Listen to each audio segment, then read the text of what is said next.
تو یہ سمجھو کہ یہ اللہ کو پسند ہے، منظور ہے. ایک بات تمہارے ذہن میں آئی ہے، تمہارے ساتھیوں کا ذہن اسے قبول نہیں کر رہا ہے، ساتھی اس کو نہیں منظور کر رہے ہیں. تمہارے ذہن میں ایک بات آئی ہے، ساتھیوں کے ذہن میں نہیں آ رہی ہے وہ.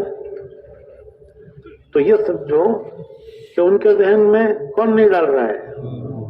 ارے بھائی کون نہیں ڈال رہا ہے؟ اللہ کو منظور ہوتا تو ان کے ذہن میں ڈال دیتا اللہ. ان کے ذہن میں نہیں آ رہی ہے تو اللہ کو منظور نہیں ہے. اب ایک ایک کا ذہن مت بناؤ، ایک ایک کا ذہن مت بناؤ. اس کو لابینگ کہتے ہیں. ایک ایک کا ذہن بنانا، ایک ایک کو اپنی رائے سے ہموار کرنا، ایک ایک کی رائے کو اپنی رائے سے ملانا.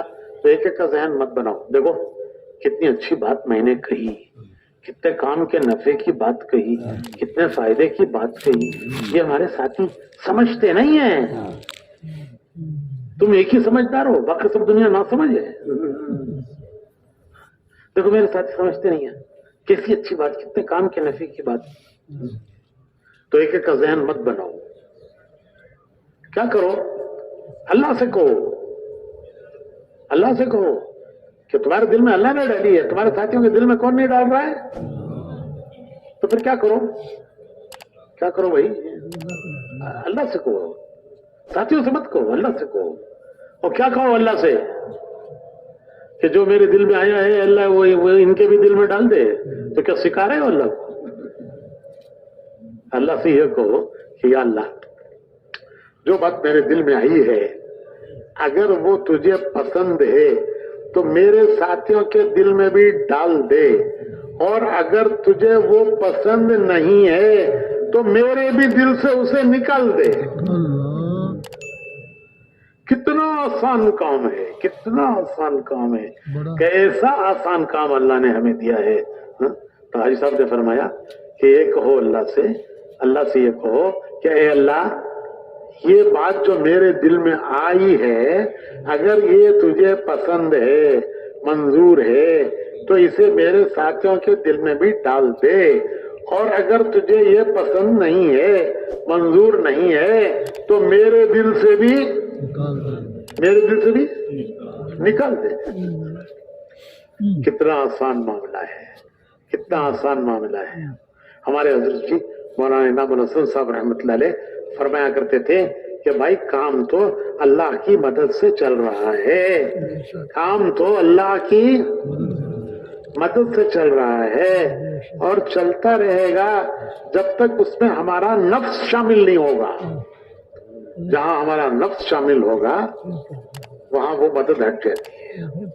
کام چل رہا ہے اللہ کی مدد سے اور یہ اللہ کی مدد سے چلے گا، چلتا رہے گا، لیکن جہاں ہمارا نفس شامل ہوگا وہاں وہ مدد ہٹ جاتی ہے. وہ ایسا ہے جیسے ایک بیرل دودھ میں تھوڑا سا لیمو نچوڑ دیا، لیمو کے چند قطرے دودھ میں نچوڑ دیے تو کیا ہوگا؟ دودھ کیا ہوگا؟ دودھ بھائی پھٹ گیا، نہ پینے کے کام کا نہ پلانے کے کام کا. کیا ہوا کہ چند قطرے لیمو کے اس میں نچوڑ دیے. تو بھائی کام تو دودھ کی طرح ہے، دودھ کی طرح ہے. لبنن خالصا اور نفس وہ لیمو کے قطرے ہیں. جب وہ شامل ہو جاتا ہے تو پھر حضرت فرماتے تھے کہ کام تو اللہ کی مدد سے چل رہا ہے اور چلتا رہے گا جب تک ہمارا نفس اس میں شامل نہیں ہوگا. اور جہاں نفس شامل ہوگا وہاں اس میں پھٹن آ جائے گی. پھٹن نفس شامل ہوا مسجد کی جماعت پھٹ گئی، نفس شامل ہوا مسجد کی جماعت پھٹ گئی. کہیں کا غصہ آدمی لا کر مسجد کی جماعت پہ نکالتا ہے. مسئلہ کہیں پیدا ہوا تھا، غصہ کہیں کسی مسئلے پر آیا تھا، اب وہ لا کے مسجد کی جماعت پہ اتار دیا. رات کو بیوی سے انبن ہو گئی، ہوتی رہتی ہے. تبلیغ والوں کی بھی ہو جائے تو کوئی ایسا نہ ہونے والی بات نہیں ہے.